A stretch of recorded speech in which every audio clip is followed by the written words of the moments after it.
Sponsorship 2.0, the evolution of brand partnerships in sports. And our panel can go ahead if you want to come on over and get seated. I'll give a quick summary of what we're going to talk about here. We're going to dive into sports sponsorships as they're being reimagined amid global events like FIFA World Cup. Experts from organizations will reveal how partnerships are developed, valued, and activated to drive fan engagement and business growth. Please welcome to the panel, which will be moderated by George Killebrew, Chief Revenue Officer of Dundon Capital Partners, United Pickleball Association, PPA Tour, and Major League Pickleball. Long title.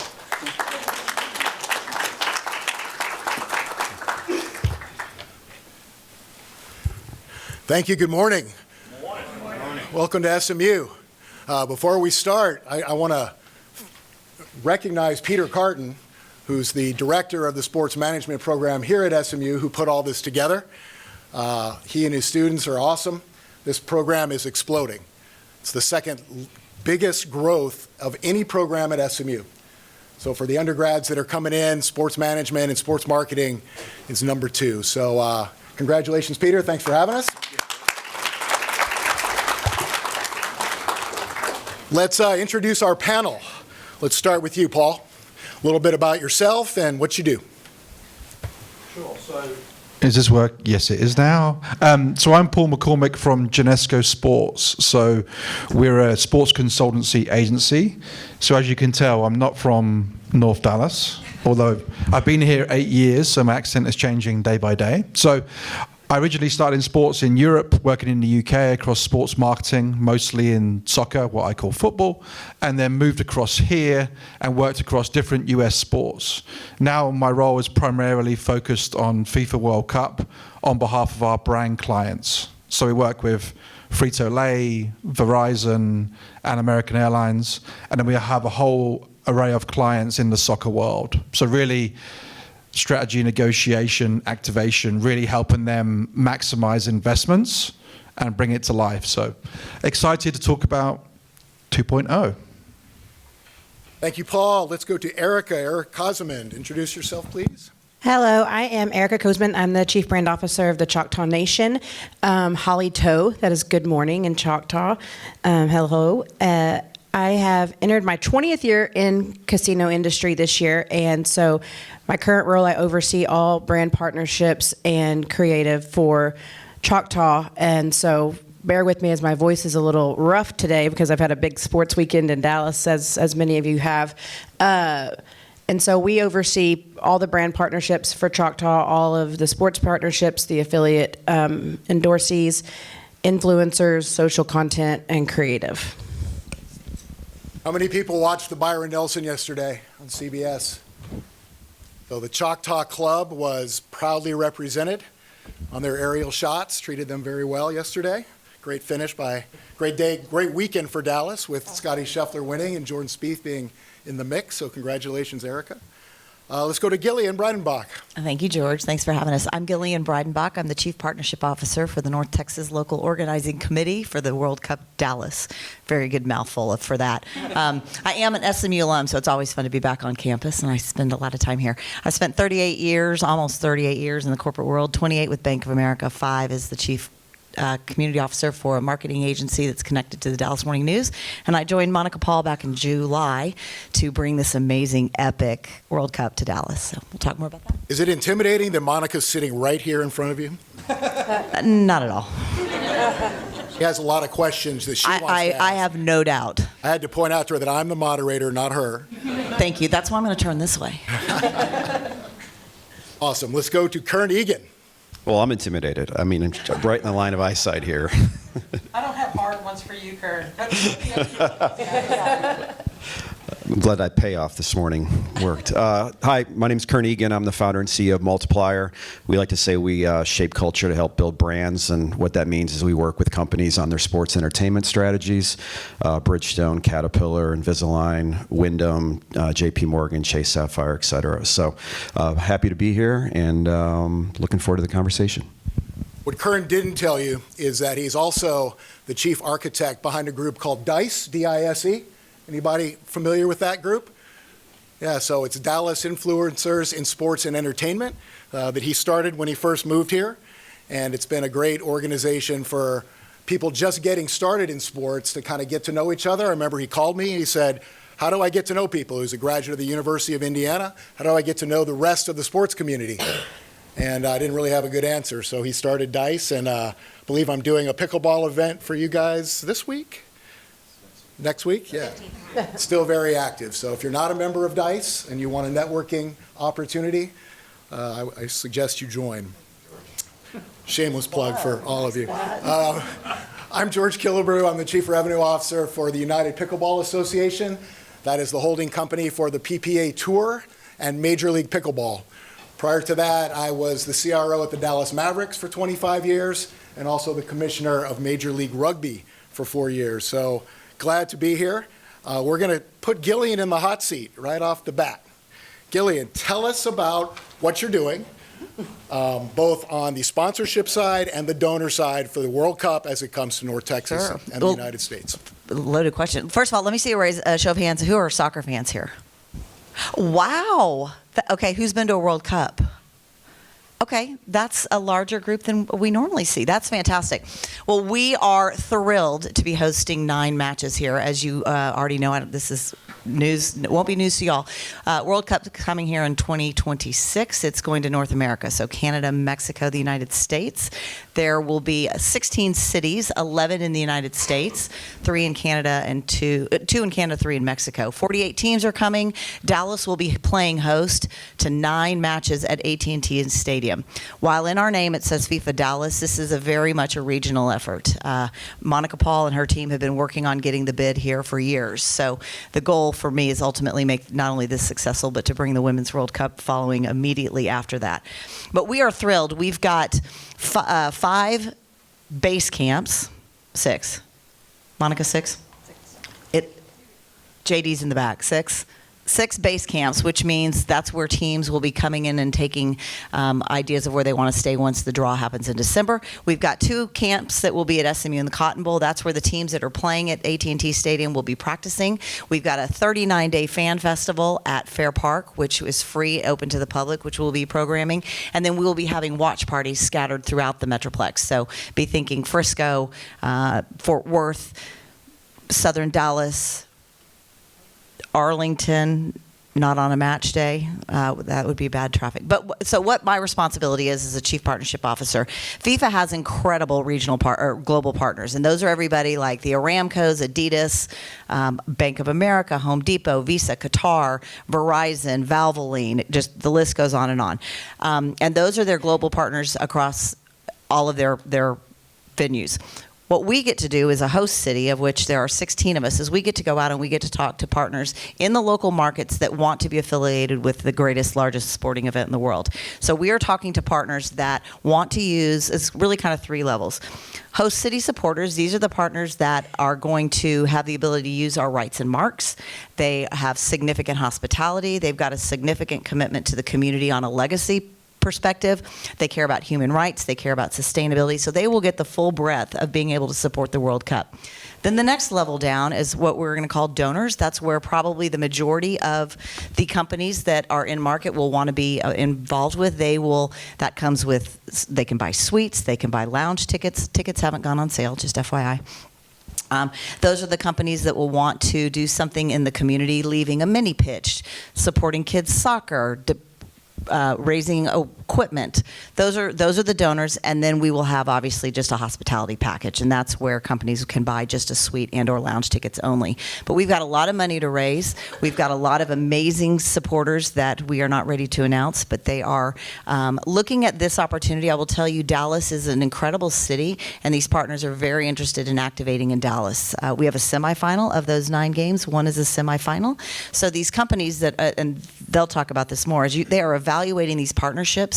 They are looking to where can they maximize the ROI. And in a city like ours, in a region like ours, where we've got 9 matches, including a semifinal, when the Anheuser-Busch's and the Visas and the Aramcos and the Adidas want to, and Michelob Ultra is who's coming under the Anheuser-Busch brand, when they are going to go spend multiple millions of dollars, they want to know that they're getting a return. And Monica has assembled an incredible team that is going to deliver, we believe, in true Texas style, the very best World Cup across not only the United States, but all 3 countries. What is the most expensive package that you offer to a North Texas $10 million. $10 million? So if anybody has their checkbook ready or knows a company. Now, what I will tell you is, George, that's a great question, and thank you for teeing that up. They're not all $10 million. But people will say, well, have you talked to so-and-so? And have you talked to so-and-so? I think it's important to know, of those companies that I rattled off, the Aramco's, Bank of America, Verizon's, Kia, think about where we are in Dallas, Texas. Think about companies that are headquartered here, and think about those companies that are conflicted out. So those are companies that will likely fall into a donor base because a lot of their competitors have the rights and marks. That's what I was thinking, Kern. Kern, do you want to do this? Or go on? Okay.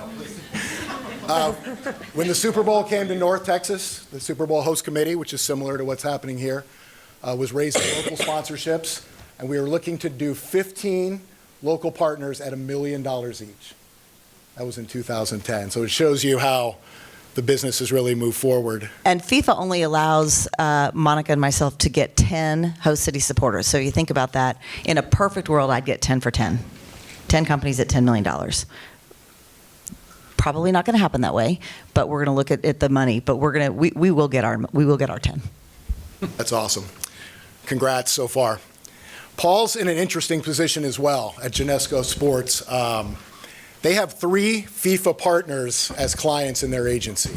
So not only is Paul worried about Dallas, he's got to worry about the entire tour and all of his clients and what they're going to do from an activation standpoint around the World Cup. Talk a little bit about that. Yeah, so I'm not worried though, it's okay. Yeah, I mean, we're close, right? We're 13 months out now from the biggest sporting event in history. And I think, being at numerous World Cups around the world, because the United States is such a busy sporting cultural market, I don't think people appreciate how big this thing's going to be, right? Like we mentioned there, 104 games, 104 Super Bowls, give or take, right? And you think about the current attendance for a FIFA World Cup. The current record attendance is still USA 94. That had 52 games. This is 104, right? So when the draw's made in December and every team knows where they're going to play, you could have 200,000 English people descend on DFW. And for that, I apologize now. We want them. We want them. Because it's not going to be pretty. But it's going to be huge, right? 104 games across 39 games. There will never be a tournament and a sporting event like this in history. So part of our role is, where we have Verizon and Frito-Lay are global FIFA partners. So we're working in North America, plus with 80 territories across the world. American is a regional partner for North America. So part of that is working with our clients and understanding, and this sounds very simple, but it's very crystallized on what are your objectives for this partnership, right? Because you could do everything, right? You could do national team deals, you can do local deals, player deals, and those should all be laddered up to what you're looking to achieve, right? Both in terms of your objectives and then what's the return afterwards, right? Because there's only finite budget. You have to be focused on what you're doing because the size and scale of this thing means that unless you're focused, you just lose time and you're not directive on what you're doing. So for each of our clients, those in the FIFA world, we have a number of clients with US Soccer, Mexican National Team Federation, signing players. So, part of the last 18 months been working with current clients, prospective clients, and it's looking at this huge event that's coming in the future and what's their way in, right? Not everyone can be a FIFA partner because of the investment and competitor blocks. So it's what's your strategy and what's your objective to really maximize what's coming. And all of them are different, right? And Kern will probably say the same in his section, is that you have to be customized, right? There isn't a one size fits all, right? CPG in retail is very different to an American Airlines selling airline tickets, right? So as you guys think about and sponsorship 2.0, and we'll kind of get onto this later in the session, customized and integration into your business is fundamental. So that's the kind of ethos that we take to it. And 13 months, here we go. Thanks, Paul. Erika, Choctaw is a great local partner for a lot of teams and entities here in Dallas. How do you look at something like this, and then how do you evaluate it versus, you heard a very big number from Gillian. How do you evaluate sports sponsorships as they come across your desk, and then, how do you decide which ones to do? Monica set you up to that? A little bit. A little bit.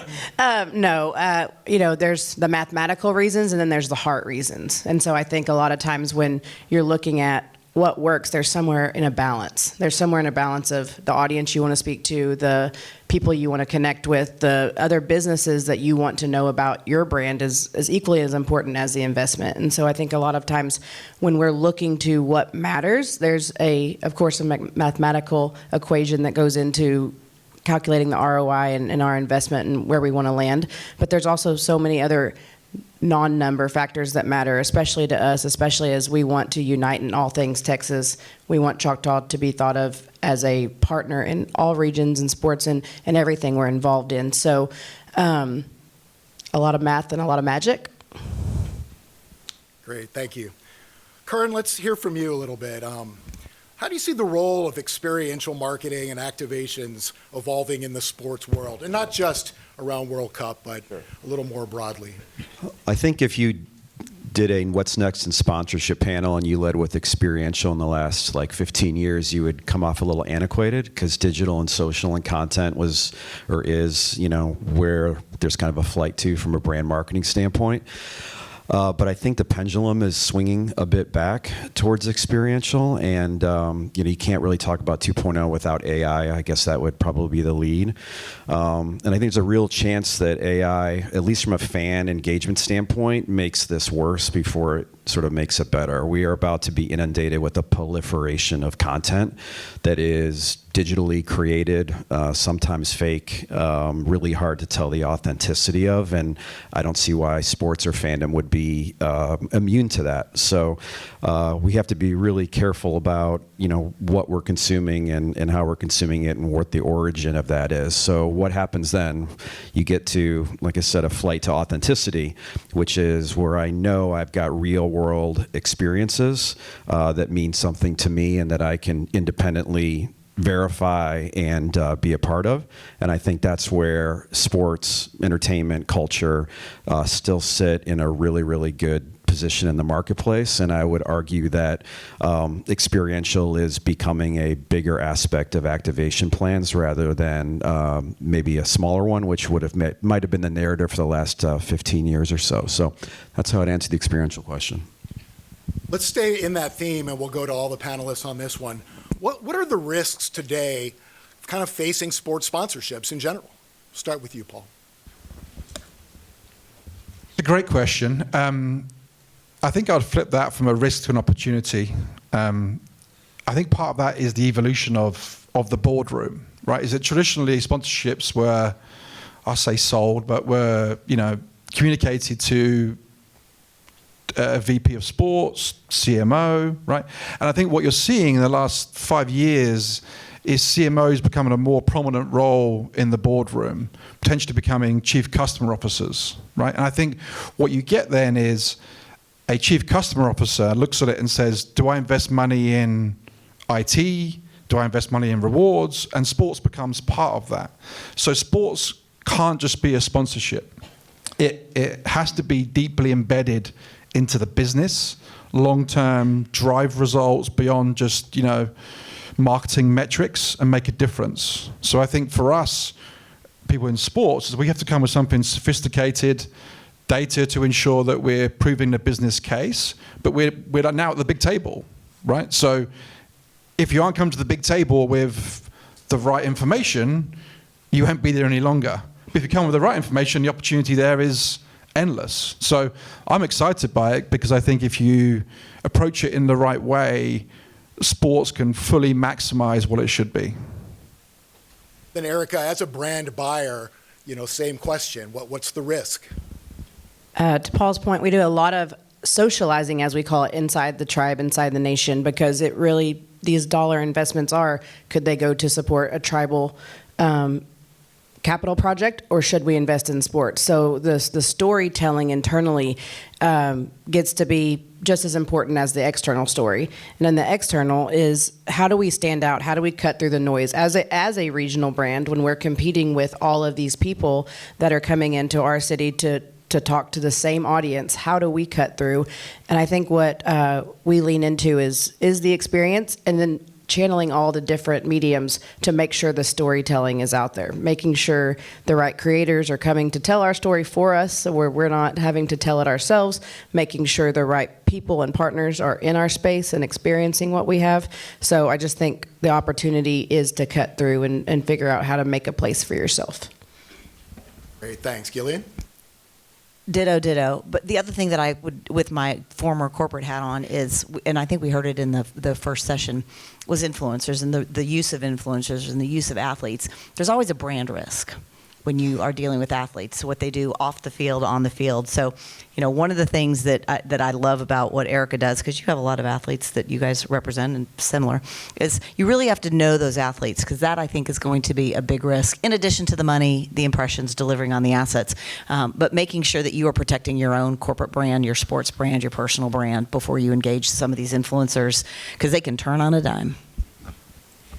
Kern, a little bit different take on this. Give us an example of one that has come your way recently that is different and, in your view, kind of got it and did a great activation and is listening that it's not just a standard sponsorship anymore. It's got to be a lot more brought to life. Was this on the list you gave us before? Okay. I'd say first is, we call rights holders or properties. They're kind of held to a little bit of an impossible standard, which is brands get outreach from them and expect something highly customized. And it's really hard to customize these offerings without having a brief from the brand. So it's really, it's a tough job that the properties have, but they always succeed when it feels like they're talking independently or individually to the brand versus the marketplace in general. Lauren, my colleague in here, working on a liquor brand, and we basically had to beg every single team to say, please do not send us the regular menu of assets with the rate card. The client will throw them all out. We have got to have some creative energy that's specific to the brand, or the client's not going to move this forward, and that isn't good for any of us. But I would say a good example, I just came from Formula One in Miami, so I got to see a lot of great activations over the last few days. And I think Paul might have touched on this, but in this kind of uncertain market, partnerships really have to demonstrate that they can drive revenue, and they can uniquely. Sometimes you get some general advertising where attribution's a little harder, but I just came from 2 activations entertaining over 1,000 clients with unique behind-the-scenes money can't buy Formula One experiences that had a material lift in the sales of the brands that we're hosting. And I'd say that's where you get that full funnel effect. You're getting the branding, you're getting some consideration and familiarity with what you're doing, but you can definitely say lower funnel. I have customers here. They are being entertained by my customer engagement managers, and they are reporting that our sales are increasing. And that's the great mitigation I think partnerships can have to this definitely uncertain economic time we're in. So will you do a post after this weekend on really all the things you just outlined? Are you going to use analytics to say this is what it did in that case? I mean, it was after each day. I mean, literally the clients had spreadsheets set up, and there's a debrief and spreadsheet filled out every single night of what happened that day. That's how big the investment was and sort of how important it was. Now, in terms of like overall, what they like to talk about is ROI. That's not really a sports unique problem. That's a brand problem, which is attribution. So the brand needs to be able to answer, aside from that direct revenue that I was mentioning, they need to answer, if my brand equity lift is X, if my familiarity goes up by 20 points, can I attribute that to revenue? Can I do that? Forget whether it's a partnership or other kinds of marketing. There's a lot of brands that have trouble with that attribution or misalignment internally. And so that's why you've really got to focus on hopefully return on objective versus return on investment, unless your company, your brand's sophisticated to, create that through line all the way to, what the actual ROI was. Paul, I'm going to come back to you on this, kind of the same question. What has come out of Genesco recently with one of your clients that you feel like, man, this is the future of sports sponsorships? This was really well done. Yeah, it's a good question. On my toes here, on my toes. This is a global example for PepsiCo and the UEFA Champions League. So we all in our world look at changing population dynamics, what's happening in different societies, and then how as a sponsor can you contribute to that, enhance that, and make people feel closer to your brand because you're being authentic to their lives, right? That's kind of the 101 of what we're looking to do. So from a PepsiCo point of view, they understood that in their 18 core cities around the world is that there is so much change going on now in society, probably accelerating. 1 year's change is like 10 years in the past. And they knew in different areas of immigration in parts of Europe that people felt displaced, right? They moved from a different country. They didn't quite feel comfortable in that city. So through their Gatorade brand, they created these welcoming 3 versus 3, 4 versus 4 soccer spots with, they brought legends in and did content. But it was a 365 pure grassroots activation, but was fundamentally driven by societal insights, right? And I think just the difference that makes to a city and to the people that live in it, for me, was just amazing, right? Because it took it beyond sponsorship and marketing to a life-changing focus, right? And I think, they'll go great in retail, they'll go great with their players, and all that's going to be good.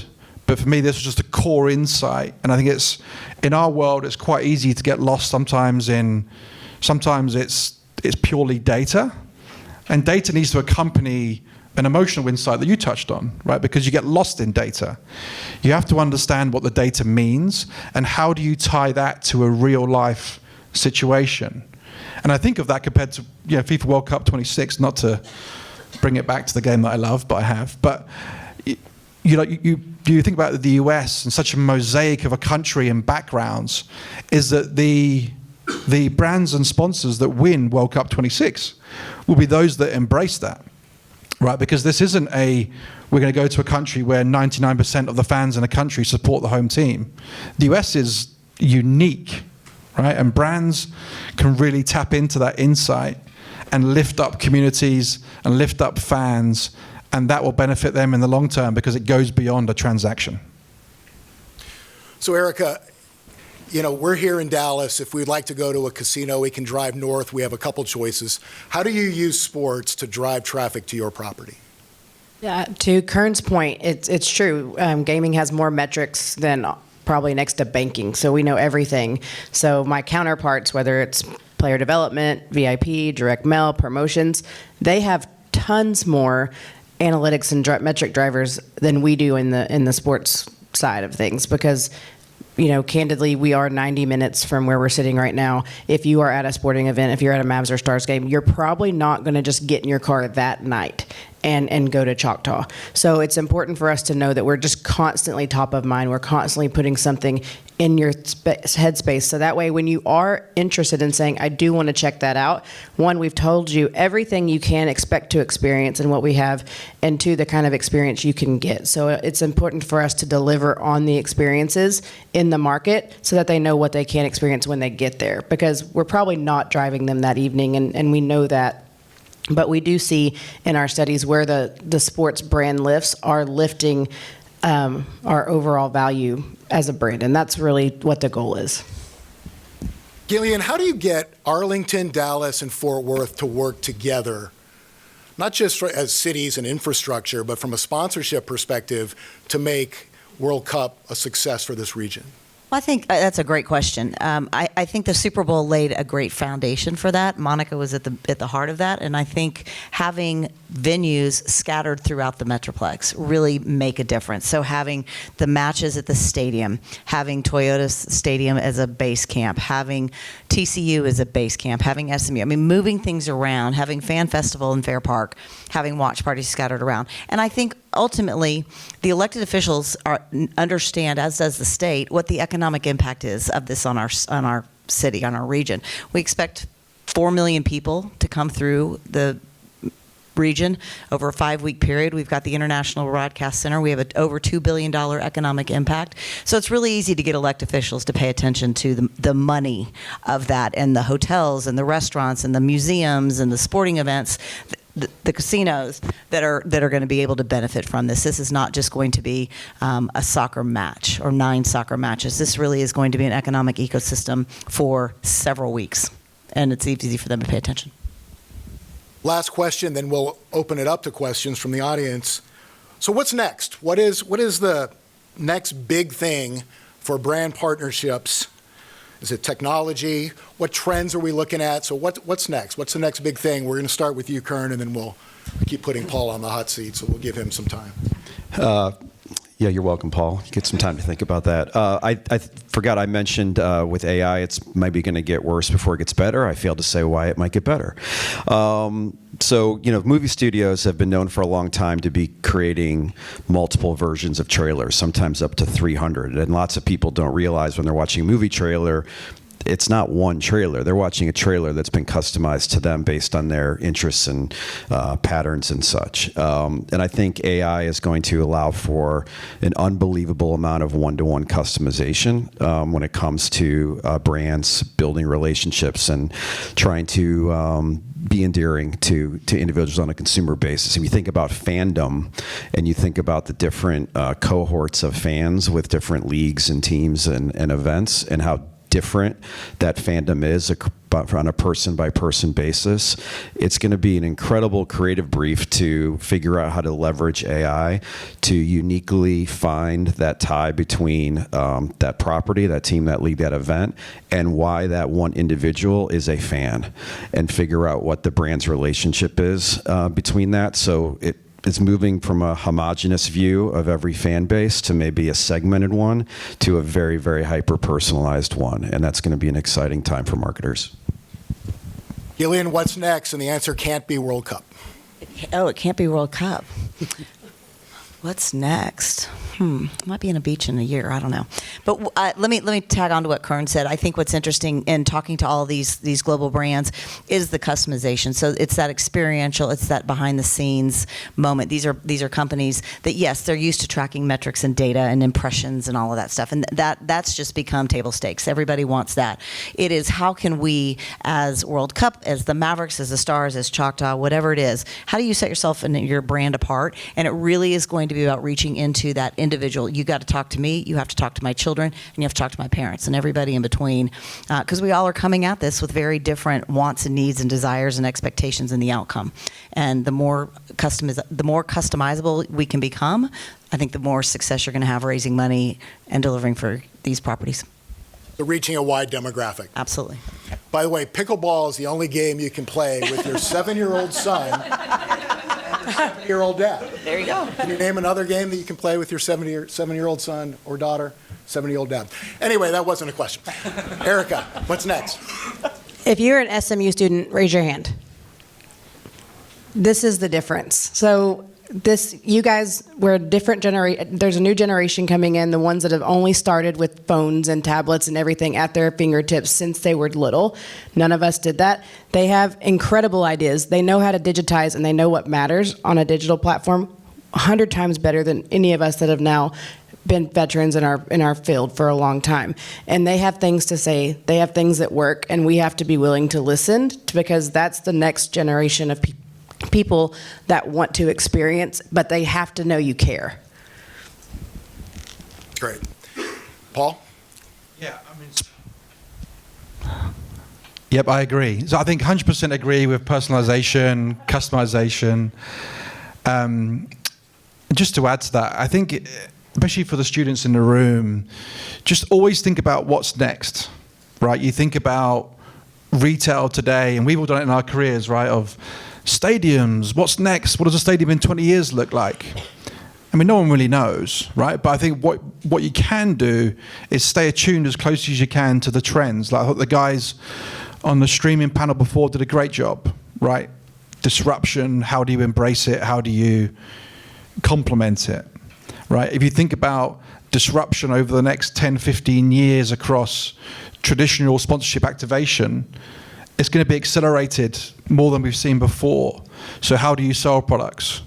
How do you market products in the funnel before that, right? And we've seen it with our automotive clients as an example. And it's funny, I was in a dealership at the weekend, so it's a great recent example, is that our BMW client talks about the amount of cards that are chosen today by people under 35 by not even walking into a dealership.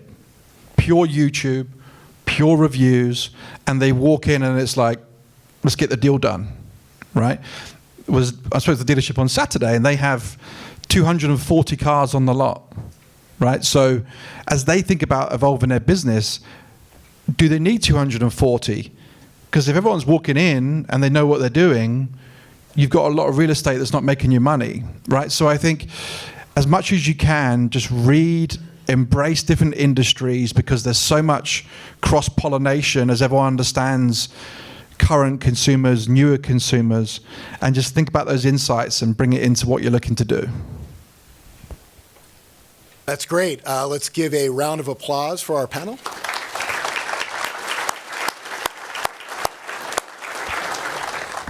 We have a few minutes left. Let's take some questions. Are they coming to me? Oh, I've got them.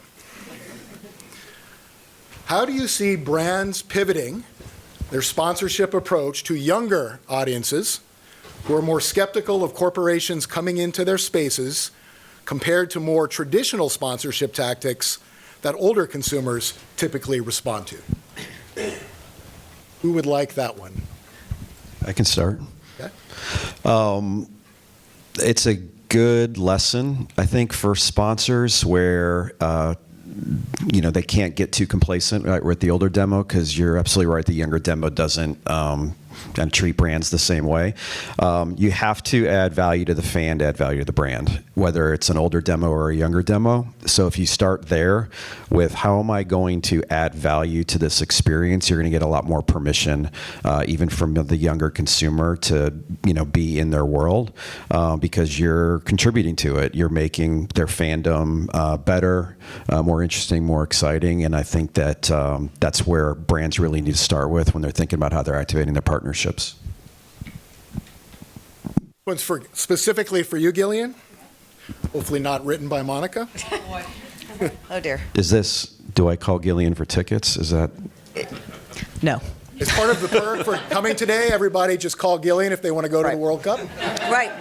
Plenty of tickets available. Gillian, given the high stakes of securing major partners for the North Texas FIFA World Cup, I'm curious about the strategy behind selling these $10 million partnership packages. How do you ensure you had the right tools and insights to effectively approach potential buyers? Did FIFA help you? Do they provide you with analytics to help make the pitch? Or did you and your team develop your own data and strategies to persuade partners? Okay, who wrote that question? Do you want the iPad? I might have to look at the iPad. Well, a lot of the strategy was set before I got here. So Monica and her team worked with Legends, and Legends did an evaluation. But let me go back and kind of clarify a little bit. FIFA's never done a World Cup like this before. So we are coming at this having to be creative and having to build this airplane as we're flying it, and coming up with assets and opportunities that we don't really know everything that exists. Unlike a Super Bowl where it's kind of rinse and repeat, MLB, soccer, what those assets look like. We've never done anything like this. The U.S. hasn't seen anything like this. So do I get help from FIFA? Yes, I get help from FIFA. We have a tremendous FIFA team. The domestic group is based out of Miami, and we are on calls with them consistently and talking about what opportunities are aligned to those global partners I talked about, what we can and cannot do, what we can and cannot do with these host city supporters. So yes, we are in constant contact with FIFA. The strategy behind it.